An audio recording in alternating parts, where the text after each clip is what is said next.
Hi. So last week I uploaded my first devlog on how I created a little cherries tree for the GoGodot Game Jam. And I wanted to say right off the bat that I am so grateful for all the support I received. I know 70 views isn't that much compared to other YouTubers, but for my first video on this channel ever, that's a heck of a lot more than I was expecting. Thank you guys so much. With that all being said, I have made a lot of progress this week. Although I want to keep some aspects a secret until they're done, I did show what I had planned for Phase 1. No, I did not call them phases because of the Avengers. I swear it's just a coincidence. I wasn't planning on finishing Phase 1 anytime soon. Knowing how I usually take forever to finish just one mechanic, I was positive that would take like 2 weeks, or a week and a half the quickest.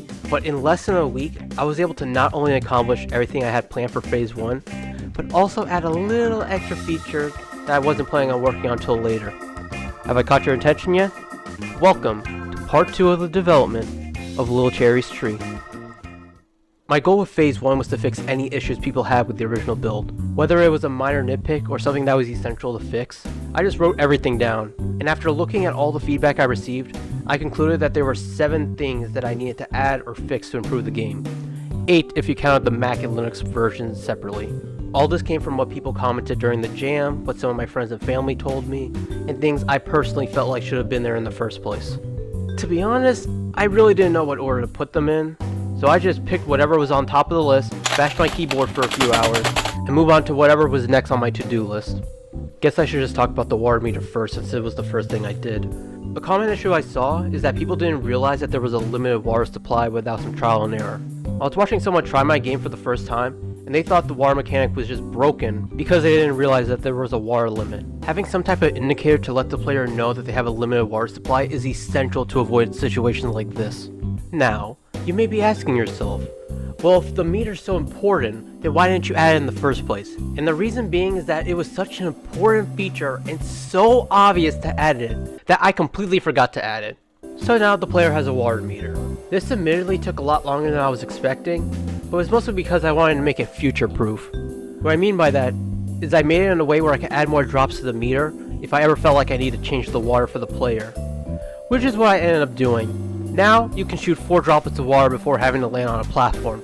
I felt like 3 drops wasn't enough due to how brutal the enemy placement could be sometimes, so I decided to make 4 the default. With the meter finished, I then started reworking the death animation. This was suggested by Ghostbit Studios, and even though he said that it was a minor nitpick, this is admittedly something I wanted to change regardless. Especially since the original animation looked really weird when you died off screen. I made Little Cherry jump a bit higher before falling down, so when he died off screen it didn't look so janky.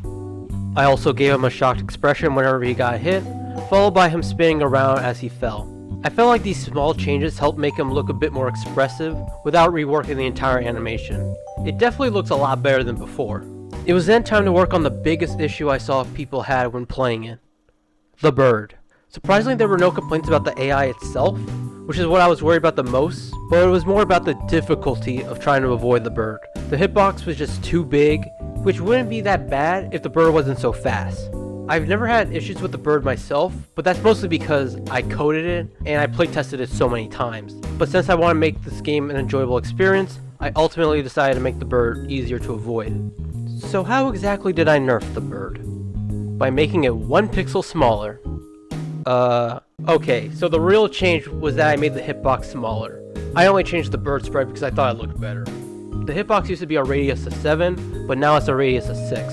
This doesn't sound like a huge change on the surface, but keep in mind these sprites are really small, so having a radius just be lowered by 1 unit is a huge change to the bird, and making it so much easier to avoid. I also kept the hurtbox the same size, so you wouldn't have a hard time shooting the bird down. Everything else I had on the list wasn't that hard to do. Adding controller support was just a matter of adding more inputs. The controls are pretty much what you expect. You move around with the analog stick or D-pad, and you shoot water with A or B. Or X and O if you're a madman playing on a PlayStation controller. I also disabled all mouse controls on the menu because I thought it was just too buggy and I couldn't really fix it.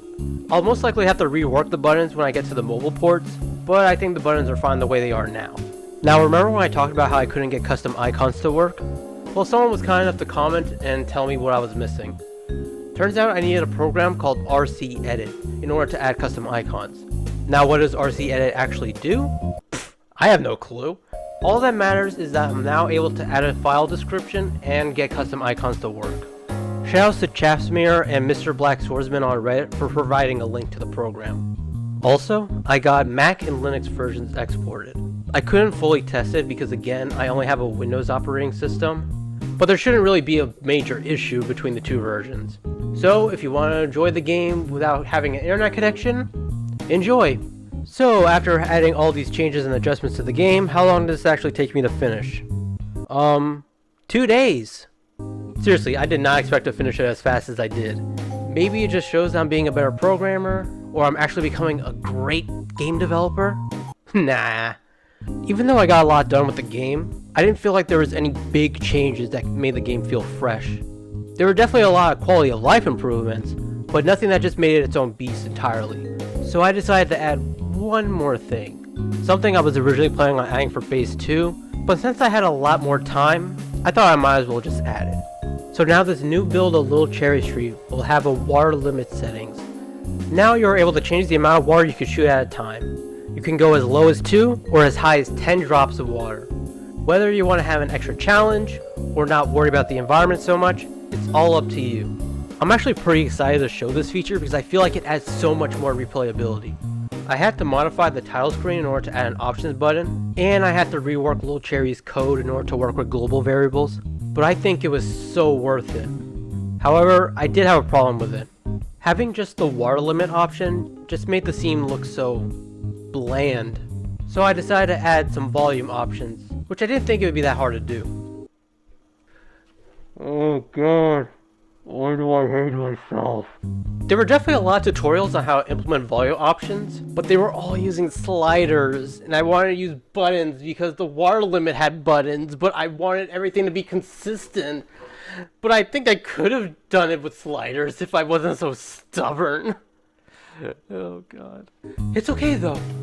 I was able to get everything to work after almost exploding my speakers. The last thing I actually changed was reworking the enemy generation code.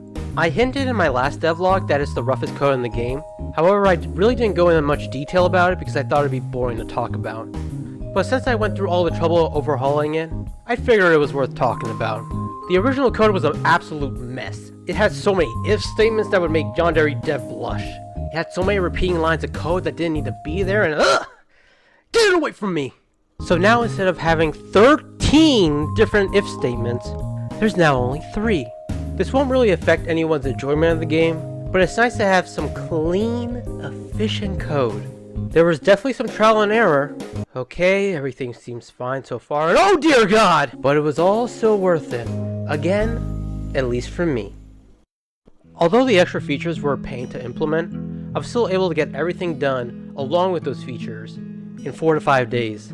Yeah, not even a full week. After uploading my first devlog, I immediately started working on Phase 1. And here I am, finishing my second script on Monday in the afternoon. Even though I was able to finish everything from Phase 1 so quickly, please don't expect this to be the norm. Things will eventually come up and I'll get stuck on creating some feature that I want to implement. That's just how development works. Sometimes things could be finished in a snap, while other things take days, weeks, or even months to implement. But hey, whenever that eventually happens, it'll just be another story to tell. By the time this video is uploaded, version 1.25 of Little Cherry Street will be out. For anyone who wants to play the new build, the link is in the description. If you enjoyed the video, please leave a like and subscribe to the channel.